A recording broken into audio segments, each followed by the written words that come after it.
ለቅሶ ብዙ ማያምርብኝም እኔ ሳቅ ጨዋታ ነው የምወደውና በጊዜው ልክ የመኖር ተስፋዋ በጣም ትንሽ ነው ሲባል ታዋቂዋ የፊልም አክተርና ተዋናይት ሰላማዊት ተስፋዬ አይኗ ከመጥባት ለጥቂት ተረፈ።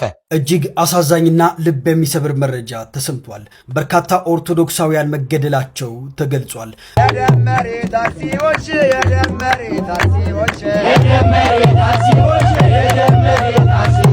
ኦርቶዶክስ ተከታዮች ላይ የሚደርሰው ግድያ የጸጥታ አካላትና የመንግስት ኃላፊዎች የጥቃት ሰንሰለቱን በማስቆምና ወንጀለኞችን ለሕግ በማቅረብ ከታሪክ ባለዕዳነት እንዲድኑ አቡነ ማትያስ አባታዊ ጥሪያቸው አቅርበዋል። ይህንን ቪዲዮ ላለመስራት ብዙ ከራሴ ጋር ታገያለሁ። ነገር ግን የዚህን ልጅ እናት ለቅሶ አይቼ ዝም ማለት ስለማልችል የምችለውን ነገር ኦፈር ለማድረግ ነው። ሰዎች በኃጢአታቸው ምክንያት ልክ እንደ ብሉይ ኪዳን ጊዜ ከዚህ ወደዚህ ሲለወጡ እያየን ዝም ካልን እግዚአብሔርንም ሰውንም እያገለገልን ስላልሆነ ሊረዳ እንደሚገባውና በእርግጥ ያደረገው ነገር ስህተት እንደሆነ አምነው።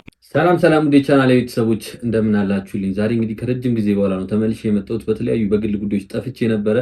ስለዛ እናንተም እንግዲህ አታሳፍሩኝም። ቪዲዮ ድጋፍ ያስፈልጋል። ላይክ ማድረጋችሁን፣ ሀሳብ አስተያየቶቻችሁን መጻፍ እንዳትረሱ። ለዚህ ቻናል አዲስ ከሆናችሁ ይሄን ቻናል ሰብስክራይብ በማድረግ ቤተሰቡን በዛሬ ቪዲዮቻችን እንግዲህ የተለያዩ ቪዲዮችን ይዘንላችሁ መተናል። እንግዲህ ሰላም ተስፋዬ አይኗን እንግዲህ ከባድ አደጋ አጋጥሟት ነበረ። እንዲሁም በአርሲ ጉዳይ የተለያዩ ድምጾች እየተሰሙ ይገኛሉ። ሌላም ብዙ ቪዲዮች አሉ። ከእናንተ የሚጠብቀው እስከ መጨረሻው ድረስ ከኛ ጋር መሆን ብቻ ነው። መጨረሻ ላይ ደግሞ አንድ አከራካሪ የሆነ ጉዳይ አለ። እሱን ደግሞ አይታችሁ ሀሳብ አስተያየቶቻችሁን ሰጡኝ እፈልጋለሁ ማለት ነው። ወደ መጀመሪያው ቪዲዮ እንለፍ። ሁላችሁም ይሄንን ቪዲዮ ለማርያማዊት አባተ ማለትም ለአርቲስቷ ታደርሱልኛላችሁ። ሁላችሁም ሼር አድርጉት፣ ሙሉ ተመልከቱልኝ፣ ትመለስበታለሁ። ደህና ረፈዳችሁ። ደማይንዶ አይነት ጠላፍሪስ ከቅዳሴ መምጣቴ ነው። ትናንትና ፒኤስጂን ብዬ 300 ሺህ ብር ቁማር አዝዤ ነበረ እና በልተነዋል። ቁማር ብር ከራሴ ብር ጋር ስለማላነካካው ምን እናድርገው ልላችሁ ነው። ብሩን ማርያማዊት አባተ ባጭሩ እየተናገረች ያለችው ፒኤስጂ ከአርሰናል ከነበረው ጨዋታ ጋር ቁማር ሄዳ ነበር፣ ተወራርዳ ነበረ። 300 ሺህ ብር በርታለች። እንግዲህ ይሄን ስትናገር የነበረው እንግዲህ ከቅዳሴ መልስ ነው። ያው እንግዲህ ቅዳሴና ቁማር አንድ ላይ ባይሄድም እንግዲህ የሰው ልጅ ይደክማል፣ ይወድቃል፣ ችግር የለውም፣ አንድ ቀን ታስተካክያለሽ። እንግዲህ እንዳንቺ አይነቱ ደግሞ አርቲስት ሆኖ ከቅዳሴ በኋላ ደግሞ ነጠላ ለብሶ ቪዲዮ ሲሰራ በርካቶችን ያስተምራል ብዬ አስባለሁ። ግን ደግሞ ቅዳሴና ቁማር አንድ ላይ አይሄድም። እቺን ብታስተካክይ ደስ ይለኛል። ግን የበላሹን 300 ሺህ ብር ለዚች ለታችን ለቤዛዊት ማለት ነው 300 ሺህ ብር ብትሰጫት ደስ ይለናል። የበላሽውን በጣም ተቸግራን ያለችው ቤት የላትም፣ አርቲስት ነች፣ ትደጋገፋላችሁ፣ በሙያ አንድ ናችሁና የበላሽውን 300 ሺህ ብር ለሷ ብትሰጫት ትባረኪበታለሽ ብዬ አስባለሁ። እንኳን በላሽ። አመሰግናለሁ። ያው እንግዲህ ቤተሰቦች ልጁ የተናገረው እንደሰማችሁ ነው። ማርያማዊት ባለፈው በአርሰናልና በፒኤስጂ ጨዋታ ሲዛ 300 ሺህ ብር አሸንፋ እንግዲህ ብሩን ምን ላድርገው እያለች ነው። ልጁም የራሱን ሀሳብ ለአርቲስት ለእናታችን እንግዲህ ይሰጥ ብለዋል። ያው አርቲስታችን እናታችን እንግዲህ ሰሞኑን በሶሻል ሚዲያ ላይ ወጥተው ቤት እንኳን የለኝም አግዙኝ ምናምን እያሉ ነበረ። እሳቸው ቢረዱ አሪፍ ነው። ማርያማዊት አባተ እንግዲህ ሀሳብሽ ጥሩ ነው፣ ግን ለእሳቸው ይሁን ለሌላ ለተቸገረ ብሩን አውዩ። በጣም ጥሩ ሀሳብና የሚበረታታ ሀሳብ ነው። የቁማር ብር አይደለም፣ የስራ ብር። እንደዚህ ብንደጋገፍበት ከራሳችን አልፎ ለሰው ብንደርስ በጣም አሪፍና የሚበረታታ ሀሳብ ነው። በጣም ደስ የሚል የጽድቅ ሀሳብ ነውና በተግባር ደግሞ ማየት እንፈልጋለን። ይህንን ቪዲዮ ላለመስራት ብዙ ከራሴ ጋር ታገያለሁ። ነገር ግን የዚህን ልጅ እናት ለቅሶ አይቼ ዝም ማለት ስለማልችል የምችለውን ነገር ኦፈር ለማድረግ ነው። ሰዎች በኃጢአታቸው ምክንያት ልክ እንደ ብሉይ ኪዳን ጊዜ ከዚህ ወደዚህ ሲለወጡ እያየን ዝም ካልን እግዚአብሔርንም ሰውንም እያገለገልን ስላልሆነ ሊረዳ እንደሚገባውና በእርግጥ ያደረገው ነገር ስህተት እንደሆነ አምኖ መንፈሳዊ እርዳታ እንደሚያስፈልገውም አምኖ ወደ ጸበል እንደሄደ ሰምቻለሁ። አሁን እኔ የምችለውን ነገር ኦፈር ላደርግለት አስቤ ነው ይህንን ቪዲዮ እየሰራሁ ያለሁት።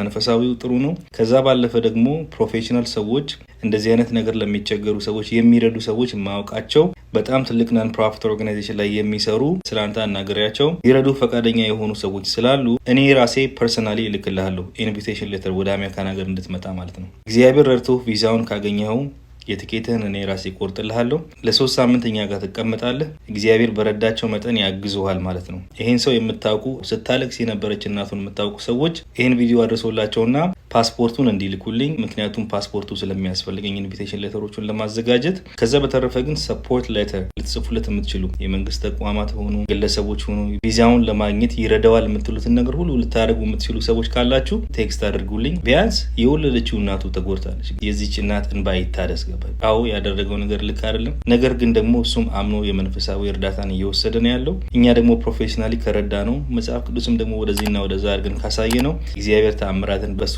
አድርጎ ለብዙ ወጣቶች ትምህርት ይሆናል ብዬ ስለማስብ ስለ እናቱም ስለሱም በዋናነት ደግሞ ስለ እግዚአብሔር ብለን ይህንን ነገር ብናደርግ መልካም ነው ብዬ አስባለሁ። እንዳልኳችሁ ቪዛውን ካገኘ በኋላ ወጪውን ሁሉ እኔ ችዬ 3 ዓመት እዚህ እናመጣዋለን። ግን ቪዛውን እንዲያገኝ የምታውቁ ሰዎች በሙሉ ሰፖርት እንድታደርጉት፣ ሌተር እንድትጽፉለት፣ ኤምባሲም ደግሞ እንድታናግሩለት የምትችሉ ሰዎች ካላችሁ እንድታናግሩለት በትህትና ጠይቃችኋለሁ። በሉ ቀጥሉና ይህንን ቪዲዮ ለእናትየው ላኩልኝ ቶሎ ብላችሁ፣ ወይም ደግሞ ለሱ ለራሱ እሱ ቤተክርስቲያን እንደሆነ ሰምቻለሁ። ስልክ ላይኖረው ይችላል። ነገር ግን እናቱን ፈልጋችሁ አድርሱልኝ። በቅርብ ይሄ ልጅ ወደዚህ መጥቶ የሚቻለውን ነገር አድርገውለት ህይወቱ ተለውጦ የኢትዮጵያን ወጣቶች ይረዳል ብዬ ተስፋ አደርጋለሁ። ገባ? ሁላችን ኃጢአትን ሰርተናል፣ ከእግዚአብሔርም ክብር ጎልናል ይላል መጽሐፍ ቅዱስ። ሁላችን አጥፍተናል። አዎ አጥፍቷል፣ ትክክል ነው። ይቅርታ ልናደርግለት፣ ልንምረው፣ ከዛ ደግሞ እግዚአብሔር በረዳን አስተምረን አስተካክለን የእግዚአብሔርን ማዳን ማሳያ ማድረግ ስለምንችል ይህንን ቪዲዮ ቶሎ አድርሱልኝ። ችል ማለት ነው። መልካም ቀን። ያው እንግዲህ ቤተሰቦች ወንድማችን እንግዲህ በሶፎንያስ ጉዳይ የተናገረው እንደሰማችሁት ነው ማለት ነው። ያው ትልቅ ስህተት ሰርቷል፣ ግን ሁላችንም ኃጢአተኛ ነን እና ሰው ላይ እጃችንን መቀሰር አለብን ብዬ አላስብም። በቃ እንግዲህ መፍትሄ ፍለጋ የተለያዩ ነገሮችን እያደረገ ይገኛል። እንደዚህ ደግሞ በራሳቸው ፍቃድ ደግሞ ሊያግዙ የሚችሉ ሰዎች ደግሞ ሲመጡ በጣም ማበረታታትና ቪዲዮውን እንግዲህ ለቤተሰቦቹ ማድረስ ነው ያለብን ማለት ነው እንጂ በጣም እንደ ኃጢአተኛ እኛ ራሳችን እንደ ንጹህ አይተን ሰውን መግፋት በጣም አግባብ ነው ብዬ አላስብም። ወንድማችን እንግዲህ በጣም የተቀደሰ የተባረከ ሀሳብ ነው ማለት ነው። እንግዲህ በአሜሪካን ሀገር ወስዶ በሳይካትሪስትም በተለያዩ ነገሮች ሕክምና እንዲያገኝ ከረዳው ወንድማችን የማይድንበት ምንም አይነት ምክንያት የለም ማለት ነው። በምትችሉት አቅም እንግዲህ ቪዲዮን ለቤተሰቦቻቸው ለማድረስ የራሳችሁን አስተዋጽኦ አድርጉ። ደርሶ ደግሞ እሱም ሄዶ ታክሞ በሰላም ድኖ እንደሚመጣም ደግሞ ሙሉ እምነት አለኝ። እጅግ አሳዛኝና ልብ የሚሰብር መረጃ ተሰምቷል። በርካታ ኦርቶዶክሳውያን መገደላቸው ተገልጿል። በምስራቅ አርሲ ሀገረ ስብከት ከ10 በላይ ኦርቶዶክሳውያን ሲገደሉ የ101 ዓመት ዕድሜ ያለው የቅዱስ ገብርኤል ቤተክርስቲያን ሙሉ በሙሉ በእሳት መውደሙ ተሰምቷል።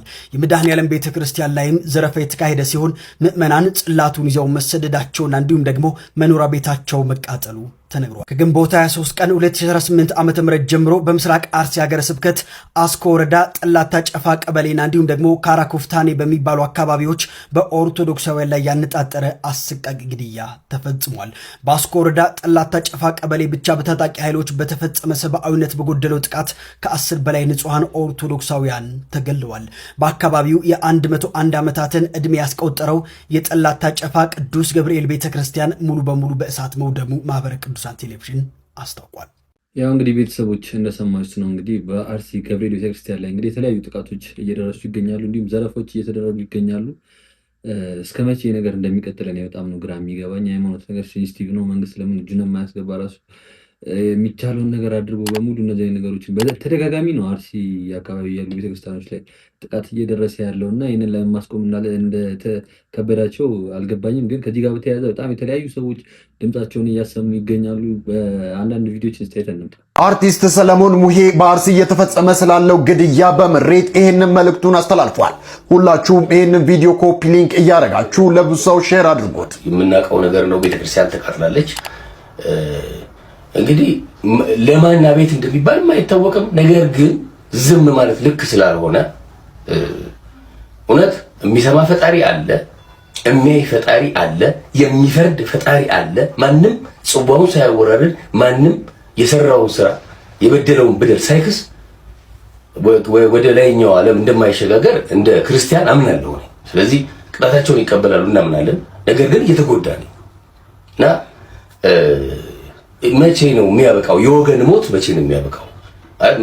መርጦ አልቃሽ ትባላለህ ስትናገር። አትግደሉን ነው፣ ሌላ አይደለም። የደመሬ ታክሲዎች የደመሬ ታክሲዎች የደመሬ ታክሲዎች የደመሬ ታክሲዎች የደመሬ ታክሲዎች የደመሬ ታክሲዎች የደመሬ ታክሲዎች የደመሬ ታክሲዎች አቤታቺ ምድር አዘን በዛብሽ የደመሬ ታክሲዎች የደመሬ ታክሲዎች ክርስቶስ አለልሽ እምባሽን አባሽ የደመሬት አሲሆሽ የደመሬት አሲሆሽ ድንግል ማርያም በምልጃሽ ጽዮን ማርያም በምልጃሽ ድንግል ማርያም በምልጃሽ ጽዮን ማርያም በምልጃሽ ድንግል ማርያም በምልጃሽ ጽዮን ማርያም በምልጃሽ ድንግል ማርያም በምልጃሽ ጽዮን ማርያም በምልጃሽ ስለ እምነቴ ብለው ሞቱ ልጆችሽ ድንግል ማርያም በምልጃሽ ጽዮን ማርያም በምልጃሽ ካንቺ ጋር አለና ክርስቶስ ልጅሽ ድንግል ማርያም በምልጃሽ ጽዮን ማርያም በምልጃሽ ፈጥነሽ ድረሽልን ድንግል ከልጅሽ ድንግል ማርያም በምልጃሽ ጽዮን ማርያም በምልጃሽ። ይኸውላችሁ እኔ አሁን እየገባኝ ያለው በብዙ ቦታዎች ሰዎች ተገደሉ፣ ተሳደዱ፣ ተፈናቀሉ ምናምን የሚሉ ዜናዎች ይወጣሉ። ሀዘኑ አይ ቲንክ ካልደረሰብን የሚገባን አይመስለኝም። ከዜና ውጭ ምንም ትርፍ አይኖረውም። እኔ አሁን እየተሰማኝ ያለው ነገር እንዴት ይመስላችኋል መሰላችሁ? ይህንን ዜና አድርገን እያቀረብን በመጣን ቁጥር ድምፅ እየሆንን እየመጣን አይመስለኝም። ምክንያቱም አሸንፋችኋል፣ ጎበዞች እያላችሁ ነው ይመስለኝ። ኦልሬዲ ዓላማቸውን አሳክተዋል። በቃ አገር እንድትበጠበጥ ነው የፈልገው። ቤተክርስቲያን ያፈርሳሉ፣ ይገላሉ፣ ሰው እንደዛ፣ መስጊድም እንደዛ ይሆናል። ወደ እምነት ይሞከራል። አገር ሰላም እንዳትሆን ሁሉም በየራሱ ድርሻ እኩይ ሀሳብ ያለው እንደዛ እያደረገ ይመስለኛል። እኛ ደግሞ ከዜና ውጭ ፕሮሞት እያደረግናቸው ነው ይመስለኝ። አዶን ቲንክ ሶ። ትናንትና እኚህን አባት ዳምጫቸው ጠዋት ዜና እሰራለሁ ቢያንስ የሆነ ሀሳቤን አቀርባለሁ ብዬ ነበር። ስጋት ነው እየተራመድን ያለ ነው። ስጋት አለኝ፣ ጥያቄ አለኝ። በስቷል። በቃ መውጣት መግባት አይ ቲንክ አልቻልንም። ይሄ የመኖር ህልውና ነውና መረር ያለ ጥያቄ መጠየቅ አለብን። በቃ እስከ መቼ ድረስ ነው አልገባኝ። ተፈራርተን ምናምን የፖለቲካ ነው እየተባባለ የምንኖረው። ይሄ ፖለቲካ አይደለም፣ የመኖር ህልውና ነው። ጀስት በመንግስት ደረጃ የዜጎችን ሰላም መጠበቅ ይመስለኛል ፕራዮሪቲው። የሚገሉትም የሆነው በመንግስት አካል ላይ ጫና ለመፍጠር እንደሆነም ይሰማኛል። ፖለቲካል አናሊሲስም ባንሰጥ ግን በቃ ሊባል ይገባል። የዜጎች ደህንነት ሊጠበቅ ይገባል። እኔ እንደዛ ነው ማሰቡ። ጦርነትን አልደግፍም እላለሁ። ወንድሙ ላይ እንዲታኮስ አልፈልግም። እውነት ለመናገር ግን የዋህ ህዝብ እያለቀ ነው። በቃ ለፖለቲካ ትርፍ የሚሆን ለምን የሚሆን ሌላው ህዝብ እያለቀ ነውና እንደ ዜና ማድረግ ለማቅረብ ይከብዳል። ሰው ነው እያለቀ ያለው፣ ሰው ነው እየሞተ ያለው። ምንም ማንም ያትርፍበት መሞትን መቀበል ልክ ነው ብዬ አላስብም። እና ባካችሁ እኔ ግራ ስለገባኝ ነው። ምን ሁሌ አውርተ ተገደሉ ሞቱ ይደክማል። በጣም እያስጠላኝ ነው። በቃ ሶሻል ሚዲያ ላይ የወጣሁበትን ቀን ነው ስቲል እየረገምኩ ያሉትና ነፍሳችሁ ይጨነቃል። አንዳንዴ ምንም መፍትሄ የማታረጉትን ነገር ዝም ብላችሁ መጮህ አንዱን አካል ፕሮሞት እያደረኩ ስለመሰለኝ ነው። አዶ ነው በጣም እያስጠላኝ ነው። ያው እንግዲህ ቤተሰቦች ከአርሲ ቤተክርስቲያን መቃጠልና ዘረፋ ጋር በተያያዘ የተለያዩ ሰዎች ድምጻቸውን እያሰሙ ይገኛሉ። የሰለሞን ሙሄንም እንደሰማች ነው። እንዲሁም ደግሞ የደመሬት አርሲ የደመሬት ሆናለች የሚል መዝሙር ሞልተው ወንድሞቻችን ሰምታችኋል። እንዲሁም ወንድማችን ይድነቅ እንግዲህ እንደዚህ አይነት ዜናዎች እየተደጋገሙ በመጡ ቁጥር እየጠቀምናቸው ሳይሆን እንደውም ለሰው ጆሮ እየቀለለ በጣም ቀላል ነገር እንደሆነ እየታሰበ ይገኛል ብሏል። እኔም እሱን ሀሳብ እጋራዋለሁ። በጣም ተደጋጋሚ ያለ መፍትሄ ያንን ነገር ስንሰማው ኖርማል እየሆነብንና በቀላሉ እያለፍነው እየሆነ ይመስለኛል። ያ ብቻ አይደለም እንግዲህ አባታችን አባ ማቲያስ ፓትርያርክ እንግዲህ መግለጫ ሰጥተዋል። እሱንም እስቲ አይተን እንምጣ። በዚህ ሰዓት ሰበር የተባለ መረጃ ተሰምቷል። በኦርቶዶክስ ተከታዮች ላይ የሚደርሰው ግድያ የጸጥታ አካላትና የመንግስት ኃላፊዎች የጥቃት ሰንሰለቱን በማስቆምና ወንጀለኞችን ለሕግ በማቅረብ ከታሪክ ባለዕዳነት እንዲድኑ አቡነ ማቲያስ አባታዊ ጥሪያቸው አቅርበዋል። ቅዱስ ፓትርያርኩ በአርሲ ጥቃት የተሰማቸው ጥልቅ ቁጭትና ሐዘንም በይፋ ገልጸዋል። ቅዱስነታቸው በአስኮ፣ በሽርካ፣ በሆንቆሎ፣ በዋቤና እንዲሁም ደግሞ በሙኔሳ ወረዳዎች ምዕመን በግፍ መገደላቸውን፣ በመቶዎች የሚቆጠሩ መፈናቀላቸውንና ታሪካዊ የጠለታ ቅዱስ ገብርኤል ጨምሮ አብያተ ክርስቲያናት መቃጠላቸውንና መዘረፋቸውን በተሰበረ ልብ ማድመጣቸው ገልጿል። ያው እንግዲህ ቤተሰቦች አባታችን ያወጡትን መግለጫ እንደሰማችሁት ነው። እንግዲህ እኔ እንደውም ይህ መግለጫ ለመውጣት ራሱ በጣም ቆይቷል ብዬ ነው ማስበው። በጣም ተደጋጋሚ የሆነ ጥፋት ነው እዛ አካባቢ ላይ እየተደረገ ያለው በዛ አካባቢ በሚገኘው የኦርቶዶክስ ቤተክርስቲያን ላይ እና ይህንን መግለጫ ለመውጣት በጣም የዘገየን ራሱ ይመስለኛል። በጣም መፍትሄ ያስፈልገዋል። እንግዲህ አንድ ዝም ባልን ቁጥር በጣም ብዙ ሰዎች ነው የሞቱ እየተጎዱ እየተሰደዱ ያሉት እና በቃ አንዱን እንኳን መታገስ የለብንም አይደለም ከዚህ በኋላ ይቆማል እያሉ ችላ ማለት ይቀርና እና ሁላችንም በዚህ ጉዳይ ድምጻችንን ማሰማት አለብን ብዬ አስባለሁ። የእናንተን ማሳብ ኮሜንት ላይ ጻፉልኝ። ታዋቂዋ የፊልም አክተርና ተዋናይት ሰላማዊት ተስፋዬ አይኗ ከመጥፋት ለጥቂት ተረፈ። ይህም እንግዲህ ሁኔታ የተከናወነው በአንድ ቸርች ውስጥ ሰላማዊት ተስፋዬ እንደሚታወቀው የፕሮቴስታንት ሃይማኖት ተከታይ እንደሆነች ይታወቃል። እቺ ተዋናይት እንግዲህ በአንድ ቸርች አንድ ፓስተር ጥሪ ባቀረበበት መሰረት እዛ ቸርች እንግዲህ ለመካፈል ሄዳ በአጋጣሚ የአይን የማጥፋት መርሃ ግብር በሚል በዛ አጋጣሚ አይኗ ላይ በተረጨ ስፕሬ እንግዲህ ሌሎቹም እንደዚሁ ስፕሬው እየተረጨባቸው ነበር። እሷም እንግዲህ አይኗን በስፕሬ ተረጭታ ከቆየች በኋላ በጣም ህመም ሲሰማት ከዛ ቸርች ወጣ ወደ ሕክምና ሄደች። ሕክምና ከሄደች በኋላ መፍትሄ አላገኘችም ነበረ። ከዛ በኋላ ወደ ራሷ ወደ ልቦኗ ሰላማዊት ተስፋዬ ተመልሳ በቀጥታ የሄደችው ወደ ጭንቅ አማላጇ ወደ የምሕረት ቃል ኪዳን አማላጅ ወደ ሆነችው የምሕረት ቃል ኪዳን ወደ ተሰጣት ለሰው ልጆች ሁሉ ፍጥረት ሁሉ አማላጅ ትሆን ዘንድ እግዚአብሔር አስቀድሞ ለሰው ልጆች የሰጣት ቅድስት ኪዳነ ምሕረት ወደ ሰሚነሽ ኪዳነ ምሕረት ነው ሄደችው። ሰሚነሽ ኪዳነ ምሕረት ሄዳ እንግዲህ ሰላማዊት ተስፋዬ ራሷን ከሰዎች ሰውራ ጸበልና እምነቷን ስትጠቀም ቆይታ እንዲሁም ጉዳት የደረሰባት አይኗ ላይ ሰውነቷ ላይ እምነትና ጸበሏን በማድረግ በመጸለይ ንስሐ በመግባትና በመጸለይ እንግዲህ አይኗ ከመጥፋት ለጥቂት ተርፏል ማለት ነው። በዚህ ሁኔታ ብዙዎቹ እንዲህ አይነት ቦታዎች ላይ ሄደው ቅዱስ ጳውሎስ እንዳለው አንዳንዶች ለራሳቸው ለገዛ ጥቅማቸው በሚያጣምሙት ወንጌል ተስበው የሄዱ ሰዎች ብዙ ጉዳት እየደረሰባቸውና ራሳችሁን መጠበቅ እንዳለባችሁ እዚህ አጋጣሚ ልመክራችሁ። ያው እንግዲህ ቤተሰቦች ስለ ሰላም ተስፋዬ እንደሰማችሁ ነው። ልጁ የተናገረውን እንግዲህ አይኗ ሊጠፋ እንግዲህ ለትንሽ ነው የተረፈችው በእምነት ምናምን ሄዳነችው ብሏል። እንኳንም እንግዲህ ማርያም በሰላም ማረች እንጂ ከባድ ነበር። አይን እንግዲህ ከምንም በላይ በጣም ውዱና በምንም የማንተካው የሰውነት ክፍላችን ነው እና እንኳንም ማርያም ማረች። ጋባዥ ስትሆን ይገርማችኋል። ባለፈው አምሽቼ የሆነ ጅብ ከፊት ለፊቴ መጣ እና ዘልዬ ሮጬ ሆዱ ሽሽት ብዬ ገባውና ሆዱ ጣውን አልኩት ማለት ነው። ብድግ ስል ምን ቢሆን ጥሩ ነው ሆዳውን ለብሻ ተነሳው አራ እንደዚህማ ማስፈክሽ በእናትሽ ከፈለ መበላው እየጋበዝኩ እኮ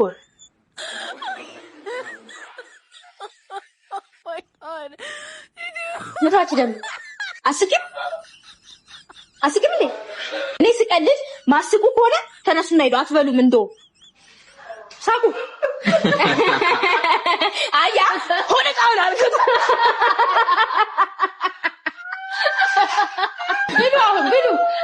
ብሉ በጣም ጥሩ ጎበዞች ብሉ እንብላ። ጎበዝ ባንጋበዝ ቢቀርስ ከዚህ ሁሉ በረሃባን ሞት እንግዲህ ያገኘነው መብላታችን አይቀርም። ግብዣው ቢቀር አንዳንድ ጋባዦች ግን ትክክለኛ ይዘን ባሪኝ ያላችሁ ኧረ ምን ጉድ ናት ማዘር አሟት ስትተኛ ኧረ እባክሽን እሱን ሰልክታይና ኧረ እባክሽን መተሽ አስታሚኝ ኧረ እባክሽ አሞኛል ኧረ እባካችሁ ኧረ እባክሽ ተቃጠልኩ። እሺ ወይ ጣሳውንም መተሽ አንሺው ኧረ ጣሳው እንኳን አንሺ ከጠረጴዛ ላይ ኧረ እባካችሁን ሰውም መታውን ይጠይቀኛል። ጉድ ነው። ተዋረጃታለሽ አዳሜ። እኔስ ታምሜ ተኝቻለሁ። እንግዲህ ሰው ያውቃል ቤቴን ሳላጸዳ እንደማሉ ያውቃል።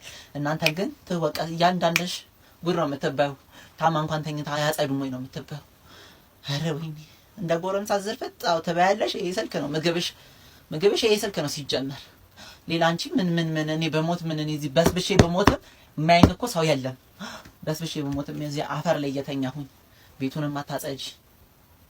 ኧረ ወይኔ እኔ እኮ ዝም ብዬ ነው ምለፈልፈው ሲጀመር። ዝም ብዬ ጸጥ ብዬ ብተኛ ጸጥ ብልስ እንዴ የሚሰማኝ እኮ የለም እኮ የሚሰማኝ የለ። ልጅ እንዳልወለድኩኝ እኮ ነኝ። በቃ ልጅ እንዳሌለኝ እኮ ነው እየሆንኩት ያለሁት። የሚሰማኝ የለ ብል የሚሰማኝም በሞትም ሲጀመር አታየኝም። እዛ ስልክ ላይ ተጥዳለች። ያም ደግሞ ወጥቶ እዛ ይንዛለላል። አዎ ሰው ቤት ቢሆንማ ይሄኔ እንትን ብለሻል። ሰው ቤት ቢሆን አዎ እንትና ታመመሽ ብለሽ ብን ብለሽ ትሄጃለሽ። ለሰው ሲሆን ነው ጉልበትሽ። ለኔማ ምን ጉልበት አለሽ? ይሄን ስልክ እያየሽ ድሮ ወይኔ መያዜ ነው እንዲህ ጉድ ያደረገኝ። አንድ ቀን ብተኛ ቤቱ በላይ ላይ ሊደረመስ እንደው ሳይጸዳ አመት ያልተጸዳ እኮ ነው የሚመስለው ጠረጴዛው። ኧረ እባክሽ እኔ ኩባያውን አንሺ። ኧረ ሰው ይመጣል። ወይኔ መያዜ ነው እንዲህ ጉድ ያደረገኝ መያዜ ነው። አዎ እኔ ጮሃለሁ። በሽታ ነው። እናንተንም ማዘዝ እኮ በሽታ ነው ሲጀመር በሽታ ነው። እንደው መድኃኒዓለም ያንቺን መጨረሻ ያሳየኝ። ያንቺን መጨረሻ ያሳየኝ። መጨረሻችሁን ሳያሳየኝ ፈጣሪ እንዳይገለኝ። አዎ እንዳይገለኝ መጨረሻሽን ሲያሳይ እንዳገለኝ እዛው ስልኬን እንደተከል እንደው ስልኩ እጅ ላይ ይፈንዳ። አዎ ይፈንዳብሽ። እኔ እዚህ ታመሜ ቆስዬ አንቺ ስልክ ትጎረጉሪያለሽ፣ ትለፋደጃለሽ ከማንም ለፍዳዳ ጋር ታያለሽ። እንደው እንዲህ ለፈለፍኳት ጠብስ አትል እግዚአብሔር ሆይ ጠብስ አትል እንዳገለኝ። አዎ እንዳገለኝ። መሳቂያ እንዳታረገኝ በዚህ በወደቀ ቤት ውስጥ ጉድ እንዳታረገኝ። 3 ቀን ባልነሳ ፈረሰ። ላይ ነው ይሄው ሊደረመስ ነው። አቧራውንም እየጠጣው ተኛለሁኝ። በሽታ ላይ በሽታ። ፈጣሪ አንተ ገላግለኝ፣ አንተ ታውቃለህ፣ ተሰጥቻለሁ። እኔ የምለው ግን የሁሉም እናቶቻችን ባህሪ በቃ አንድ አይነት ነው ማለት ነው። እኔ ይሄ የሚገርመኝ በወንዶች መሰራት እኮ ቢያንስ ሴቶች እኮ የሚሰሩት ወንዶች በቃ ራሱ ቁጭ አድርገው እኔ እንዴት ቢሆን ነው? በጣም ግን ራሱን በጣም አክቲንግ በቃ በጣም አክተር የሚያስቅ በጣም ብዙ ሰዎችን እያፈራ ነው። እድሜ ለቲክቶክ ወንድ ልጅ በደረጃው ነው የሚያፈቅረው አለ መስፈርት አለ። ግን ይኸውልሽ ወንድ ልጅ መስፈርት ሲያደርግ ማለት ነው ሴት ልጅ በተፈጥሮ የሚሰጣትን ነገር ነው መስፈርት የሚያደርገው። ገብቶሻል አይደለ? አንድን ወንድ አሁን ምን አይነት ሴት ነው የምትወደው ምናምን ብለሽ የሚመች ብለሽ ብትጠይቂው ቆንጆ ሰውነቷ የሚያምር ጸባዩዋ እንደዚህ ምናምን ይልሻል እንጂ በወር እንደዚህ ሜክ ብታረግ ጥሩ ነው እንደዚህ ነገር ማሟላት ብትችል ምናምን አይልሽም። ገብቶሻል? እኔ ደግሞ እሺ እና ይኸውልሽ ወንድ ልጅ ማለት ነው ወንድ ልጅ ሴት ላይ የሚወደው የተሰጣትን ነገር ነው። አሁን ገንዘብ ከሌለን መቼ እንዴት ታደርጉናላችሁ? በስመ አብ ወመንፈስ ቅዱስ። የት ሀገር ነው አንቺ ቀይሉት ነው? እኔ ከየት ነው የምታመጪው? እንዴ የምሬን ነው እንዴ? እስቲ ኪሷ እንዴት ነው? መኪና አላት ወይ? ቼክ ታደርጉኝ እንዴ? ገንዘቧን በልቶ አጠፋ ምናምን የሚባለው እኮ ገንዘብ አይታችሁ ስለምትመጡ እሱማ ማጅራት መቼም ሌባ አለ እኮ። ያም አንዱን ራሱን የቻለ ሌባ ነው። በቃ እሱ እንደዛ የሚባል ልክ ሿሿ እንደሚሰራው በፍቅር ሿሿ ሰራ። አይ ግን ማለት ሌባ ነው እንጂ አፍቃሪም ወይ ምናምን አይደለም። ሌባን ከወንድ ጋር እንትን አታርጊ። እኔ እያወራ ያለሁት ትክክለኛ ወንድ መስፈርት ቢያደርግ በተፈጥሮ የተሰጠሽን ነገር ነው። አይኗን ቆንጆ ሰውነቷ ምናምን ይልሻል። ገብቶሻል? ወንድ ልጅ ሴት ልጅ የተሰጣትን ነገር ነው የሚወደው። ሴት ደግሞ ከወንድ የምትወደው የሚሰጣትን ነገር ነው። ስለዚህ ልዩነቱ እዛች ጋር እና በምንም ታም እኛ ሎጂካሊ ኖርማሊም የተፈጥሯችን ተቀባይ ነን። ግን ደግሞ ዚስ ዳይስ ወንዱ ማለት ነው ላይክ ሌቭሉ ላይ ያለች ሴት ዴት ማድረግ ጀምሯል። እንዴት ማለት በቃ እሱ የሆነ ትንሽ የተሻለ ከሆነ እዛው ኤሪያ ጋር ያለች የምትንቀሳቀስ ምናምን ምንም ብታምር ምንም ቆንጆ ብትሆን ምንም ፊዚካላ ቢያምር ማለት ከስንት አንድ ነው። አሁን ወርዶ ታች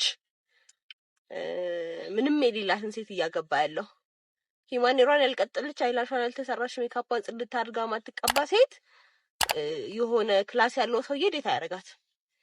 እኔ አንቺ የምትይውን ነገር ጭራሽ ወይኔ ተጋርዶብኛል ወይ አንቺ የሌለ ነገር ነው የምታወሪ አላቅ። እኔ ወንድ ልጅ ማለት ነው ዝንጥ ያለ ሀብታም ቢሆን ሚስቴ ብሎ ያሰባትን ሴት የሚያፈቅራትን ልጅ ከትንሽዬ መንደር ከደሳሳ ጎጆ ውስጥ በሊሞዚን ይዞ ሲወጣ ነው እንጂ ማቀው ብር እያለው ያውም ደህና ስታተስ ላይ እያለ ያውም ገንዘብ ይኑራት ምናምን እኔ ወይ እሱ ወንድ አይደለም ወይ እኔ ችግር እኔ አይምሮ የጤነኛ አይደለም እንጂ አሁን ማለት ነው እኔና አንቺ ሎጂካል ሆነን 20 ወንድ ደርድረን ማለት ነው ብንጠይቅ 20ውም እኔ እርግጠኛ ነኝ እንደው አንቺ እንዳልሽው አንድ ወንድ ከሆነ ነው እንጂ 20ውም ቆንጆ ምናምን መስፈርት ምንድነው የትዳር ብትዩ ቆንጆ እንደዚህ ጸባያ የሚያምር ባለሙያ ምናምን ሊልሽ ይችላል እኮ አንተ እኮ አሁን ማለት ነው እንደዛ አልክና ከዛ ምን አልከኝ እናንተ ናችሁ እንደውም መስፈርት ያላችሁ እንደዚህ ቢሆን እንደዛ ቢሆን እኮ መስፈርት የኛ መስፈርት በተፈጥሮ የተሰጠሽ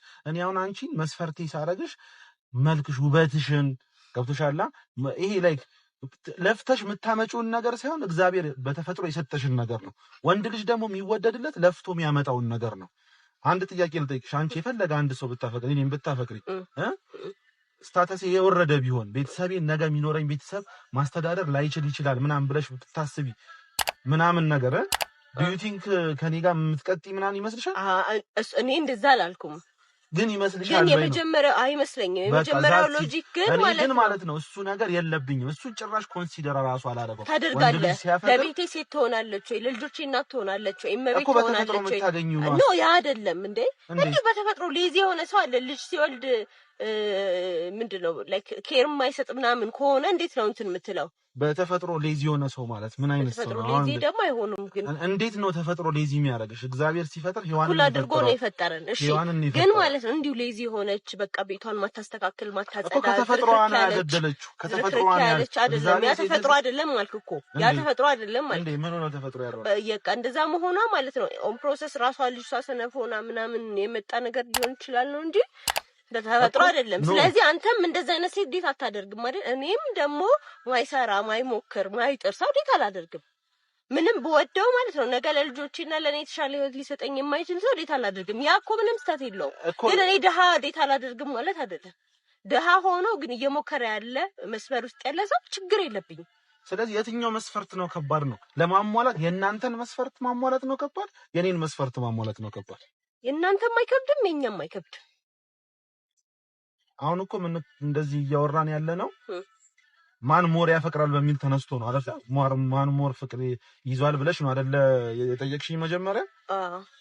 ወንድ ልጅ እኛ ሴትን ስንወዳት በተፈጥሮ የተሰጣትን ነገር ከሆነ ምንም አዲሽናል ነገር ማንፈልግ ከሆነ የኛ ፍቅር የተሻለ ነው ማለት ነው።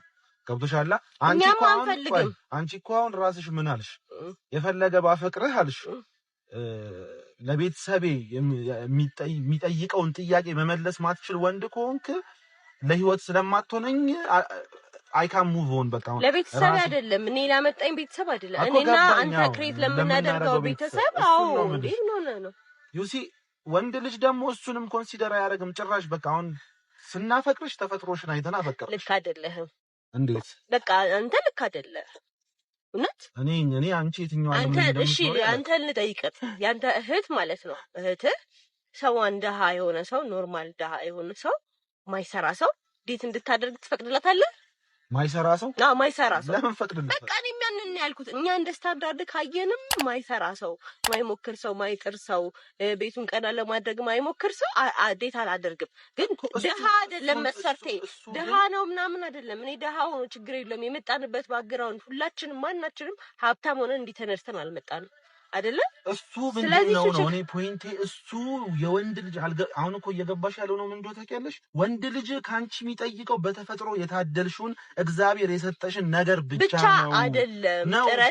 ጥረትን ቤቱን እንዴት አንተ የቤት ቆንጆ የቤት እመቤት ከሌለህ እኮ ማለት ነው መልኳ ምንም አይሰራልህም። እሱ በምንድን ነው የሚመጣው? አሁን ጸባይ ይገዛል በገንዘብ ሰው በመሞከር ነው የሚመጣው እኮ እሱ ምንድን ነው እኮ እኔም እኮ እያልኩ ያለሁት እሱን ነው። ደሃ ወንድ ቢሞክር ችግር የለውም። እናንተም ደግሞ ቆንጆ ደሃ ወንድ ሀብት ነው አይደለም ያስፈልገው?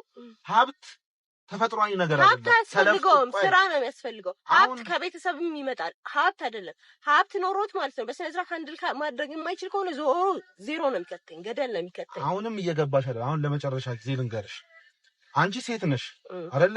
እኔ ለምሳሌ ራስሽ አልሻ ንጽህናዋ ቆንጆ ሴት ሰውነቷ የሚያምር ምናምን አልሽ። እኔ መስፈርቴ አልኩ። ይሄ ነገር አንቺ ለፍተሽ የምታመጪው በብርሽ ገዝተሽ የምታመጪው ጥረሽ የምታመጪው ነገር አይደለም። በተፈጥሮ የምትታደዩ ነገር ነው። ገባሻ? ቆይ አስጨርሽ። ይሄ ነገር አሁን ያልኳቸው ነገሮች እግዚአብሔር የሚሰጥሽ ነገር ነው። ተፈጥሮም ቢሆን ንጽህናም ቢሆን ኤቭሪቲንግ እግዚአብሔር የሚሰጥሽ ነገር ነው። አንቺ አድ የምታረጊው በልፋትሽ በገንዘብሽ በእውቀትሽ አድ የምታረጊው ነገር የለም። ገብቶሻል? እኔ ስወድልሽ ተፈጥሮሽን ነው የምወደው። ገብቶሻል?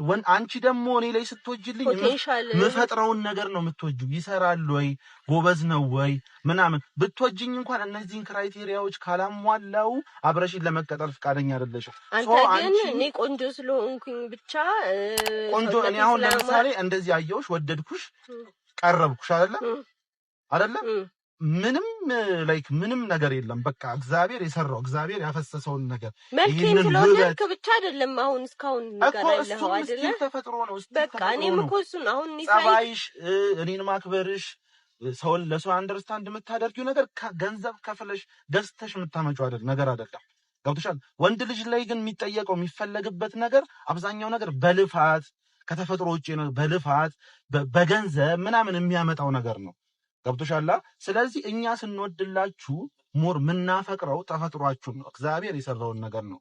እናንተ ደግሞ እኛ ላይ ስትወዱ ይሄ ላይክ እንዴት ነው ምናመጣውን ነገር ነው። እናንተ የተሰጣችሁን ነው፣ እናንተ ደግሞ የሚሰጣችሁን። እኛ የምንወደው የተሰጣችሁን ነው፣ እናንተ ደግሞ የሚሰጣችሁን ነገር ነው፣ በልፋት የሚመጣ ፍቅራችን እንዴት እኩል ሊሆን ይችላል? ግን ዛት ዳዝንት ሜክ ሴት ልጅ ገንዘብ ስላለው ምናምን አብራው ትሆናለች። እኔ እንደዛ አላልኩም። እኔ አንቺ ስትቀርቢኝ ገንዘብ አለው ብለሽ ነው እንዴ ቀረብሽኝ? ጻኖንና እንዴ ተገናኘ ነው አይደለም እኮ እሱን እያልኩኝ አይደለም። ግን አንቺም ቢሆን ከኔ ጋር ስቴይ ለማድረግ የምትፈልጊው የምትጠይቂው ነገር ምንድነው? መስራቴን ይሄ እንትን ገንዘብ ሜክ ማድረጌ ቤተሰቤን ማስተዳደሬ ምናምን ነገር ነው። እሱ ደግሞ በተፈጥሮ የታደልኩት ነገር ሳይሆን ለፍቼ የማገኘው ነገር ነው። ገብቶሻል? እኔ ግን አይምሮ ይሌራ እኛ ግን አርቀን ስለምናስብ ቤተሰብን ስለምናስብ ልጆችን ስለምናስብ እናንተ ያ ሞመንት ላይ ያለውን ነገር ስለምታስቡ ነው እንጂ እናንተ ጎበዝ ናችሁ። እኔ እንደናንተ ነው መሆን የምፈልገው። በእውነት ወንዱ እንደናንተ ነው። እናንተ ስማርት ናችሁ። ያው እንግዲህ ቤተሰቦች እንደሰማችሁት ነው ማለት ነው። በጣም ትንሽ ቢረዝምም ግን ክርክሩ በጣም ሀሳብ ለመለወጥ የሚያመችና እና ደግሞ በጣም ወሳኝ የሆነ ክርክር ስለሆነ ነው። ወንዶችም ሴቶችም እዚህ ላይ ሀሳባችሁን መስጠት እንዳትረሱ። እኔም ለእያንዳንዳችሁ ሀሳብ ኮሜንት ላይ ሀሳቤን እሰጣችኋለሁ። ዳይስቲ ሀሳባችሁን በጣም መስማት ፈልጋለሁ የዚህ ጉዳይ። ለቅሶ ብዙም አያምርብኝም። እኔ ሳቅ ጨዋታ ነው የምወደውና በጊዜው ልክ የመኖር ተስፋዋ በጣም ትንሽ ነው ሲባል በሷ ውስጥ ልጆች ነበረ። አይ ነው ሰይፉ፣ እኛ የሚገርመው እንደዛ ካሉ በኋላ አይዞህ እሺ ወደ ቻናል ቤተሰቦች ለዛሬ የነበሩ ቪዲዮዎች እነዚህ ነበሩ። ዘና ፈታ እንዳላችሁ ቁም ነገር ለጨብጣችሁባችሁ አልጠራጠርም። ቪዲዮቻችንን እስካሁን ድረስ አይታችሁ ሰብስክራይብ ካላደረጋችሁ ቤተሰብ ካልሆናችሁ ምን እንደምጠብቁት ቤተሰብ ሁኑ እንጂ። እንዲሁም አስተያየቶቻችሁን ኮሜንት ላይ ጻፉልን። ቪዲዮአችንም ላይክ ስለሚያስፈልገው ላይክ ማድረግ እንዳትረሱ። በቀጣይም በተለያዩ ቪዲዮዎች ተመልሼላችሁ እመጣለሁ። እስከዛው ድረስ ሲመቻችሁ ባይ